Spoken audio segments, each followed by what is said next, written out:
Have you ever heard of the word generous or generosity? Maybe you heard someone say, "Thank you for being so generous." That word is our character trait this week. So I'm going to tell you a story about someone that was generous. And I want to see if you can figure out the meaning of the word if you don't know it already. Story about a boy named David. And David had just joined a baseball team. He wanted a new baseball glove. So mom and dad said to him, "You could work hard, do some chores around the house, and earn money for a baseball glove." Well, that's exactly what David did. He worked hard for several weeks, and whenever he got paid for his chores, he saved his money.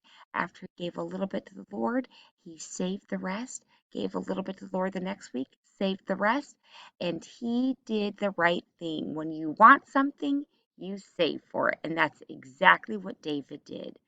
Finally, the day came when he counted out the money he had left in his bank, and he had two $10 bills, $20 total.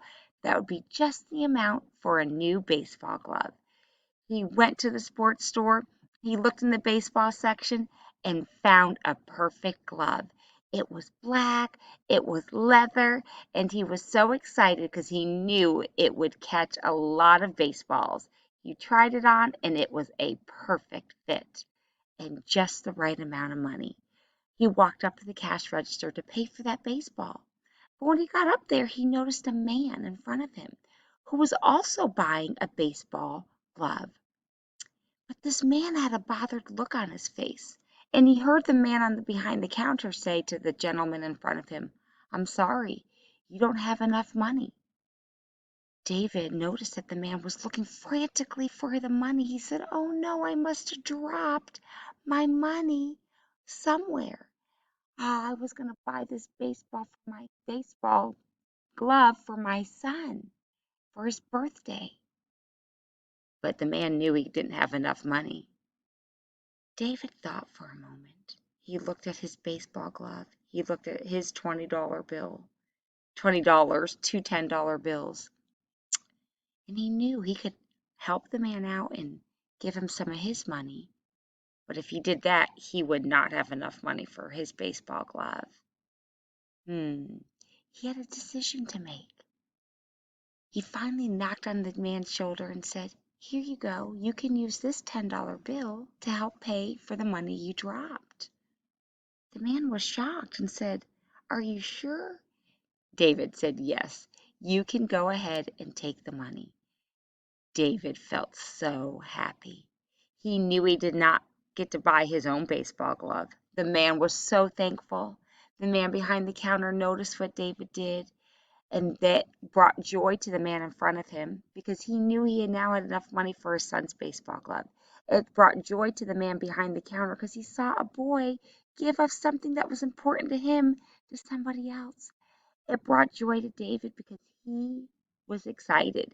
He couldn't buy his baseball glove. He knew he probably had to work a few more weeks for it, but it brought joy to give to somebody else. In first grade, that's what Jesus did for us. He gave his own life for us, but he continues to give us good gifts. God says in the Bible that every good and perfect gift we have is from above.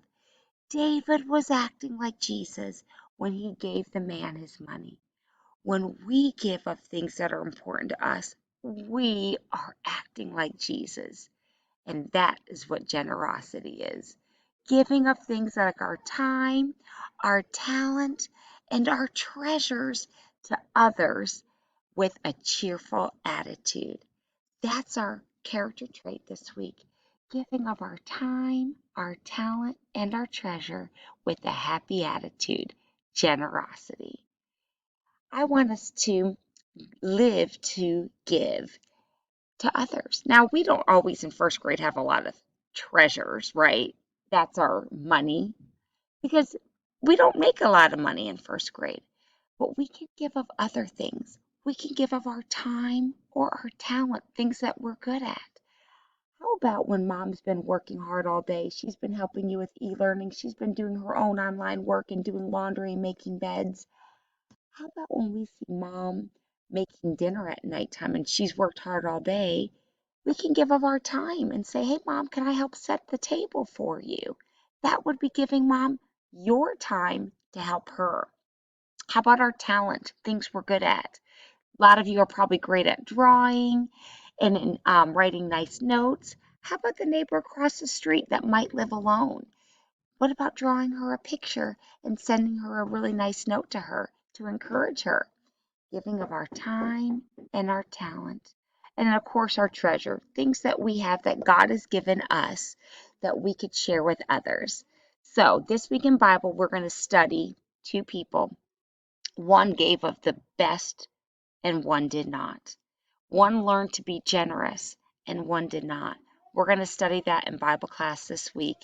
But in the meantime, let's think about ways that we can be generous with our time and our talent, and if God has it, with our treasure. I love you, first grade. I'll see you tomorrow in Bible class.